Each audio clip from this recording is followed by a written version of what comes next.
Hi, this is Murray from Second Time Tech, and today I'm going to just redo a little bit of the video that I did yesterday, but this time it's only going to be on the MXL 606 and the Behringer B5. And the reason why is because I found when I was listening to the video that it sounded like the 606 was lower volume than the B5 or the NW7000. So what I did was I put both of the microphones really close together. Instead of being over there pointing at my mouth, this time they're right in front of me pointing at my mouth, and I put them in the shot there. So the one with the windscreen on it is the Behringer B5, and then this one over here is the MXL 606. Now, what I did this time was, instead of using just a 1 kilohertz tone, I thought maybe what I should do is use like a pink noise or a white noise. So I went in and I set it up, like I said, a little bit different this time. And I got my notes here. So what I did was I set it, the tone generator on pink noise,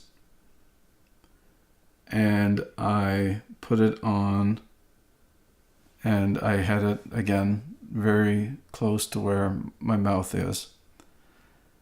And I set the noise level to minus 12 dB.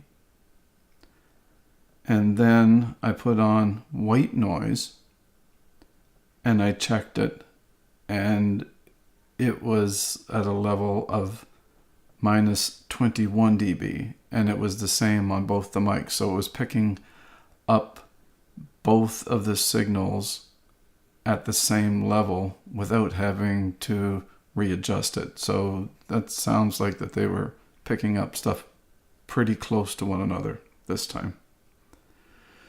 So what I did after that was I went and I did a room noise level, or the noise floor for this room.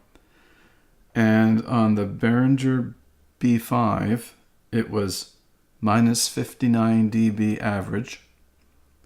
And the peak, so the highest amount of noise, was minus 56.5.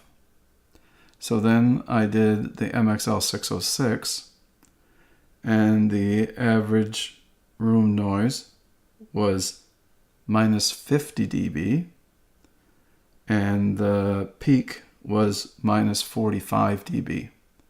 So the difference in the two microphones is, on average, it is 9 dB lower for the Behringer B5, and it's 11.5 dB lower for the Behringer B5 than the MXL 606. So it is quite a bit quieter microphone, for sure. And so like I said, I tried to do a fair bit more testing on this because, like I said, I really want to make sure I'm picking the right mic out of those two. And so right now, I've been talking on the Behringer B5 the whole time. And I won't do any post-editing at all, except for normalizing the audio signal to minus 4 dB. I did that on my last one. I wrote it in the show notes, but I don't know if you've seen it. But I did normalize it to minus 4 dB because you kind of have to, because it's too low at minus 12.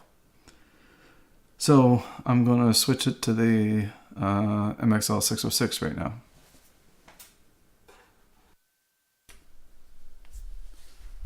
So now we're on the MXL 606. Now, what I'm going to do is I'm going to be quiet and let you listen to the noise floor on the MXL 606. And then I won't say anything. I'll switch it. You'll probably hear the click. I'll switch it to the Behringer B5 and I'll point to it whenever I do that. So right now you're going to be listening to the MXL 606.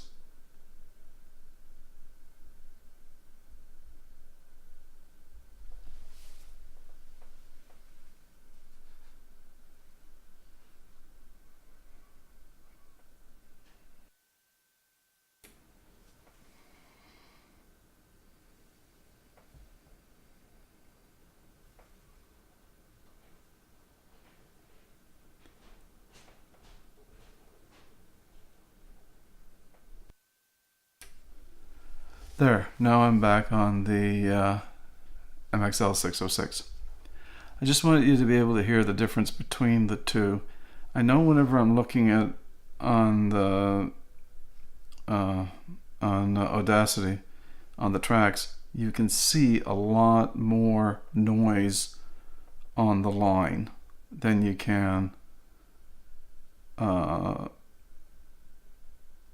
with the 606 than you can with the Behringer B-5. I'm going to stop calling them such a long name because this is just getting irritating.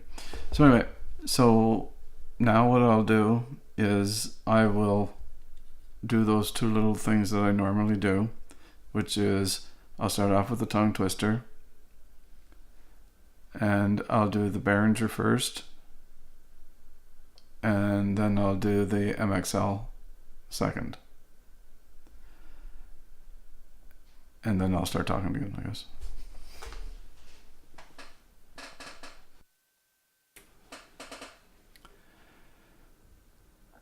A tutor who tutored a flute tried to teach two young tutors to toot. Said the tutor to the tutor, "Is it harder to tutor or to tutor two tutors to toot?" A tutor who tutored a flute tried to teach two young tutors to toot. Said the tutor to the tutor, "Is it harder to tutor or to tutor two tutors to toot?" There, now I'm back on to the Behringer B5. Oh yeah, I said I wasn't going to do that. We're now on the B5. And what I'll do now is I will say the little limerick and I won't talk in between. And again, I'll start with the B5 and I'll end up with the 606.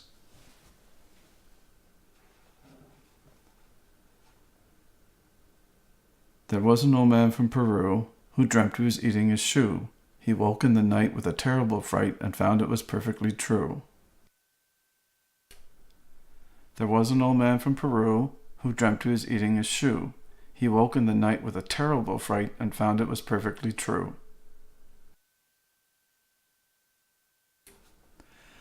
Now I'm back on the B5 again. So hopefully that will make it sound closer in volume. I'm really hoping, because that was my main thing that I wanted to do this time, was to try to get them about the same volume and about the same distance from my mouth and as straight on as I could. So that's the fairest shake I can give the two of them right now. But anyway, if you like the video, thumbs up. If you didn't like the video, thumbs down. If you like the content, then please subscribe. Thank you very much for watching and listening. I want to wish everybody a wonderful day. Bye.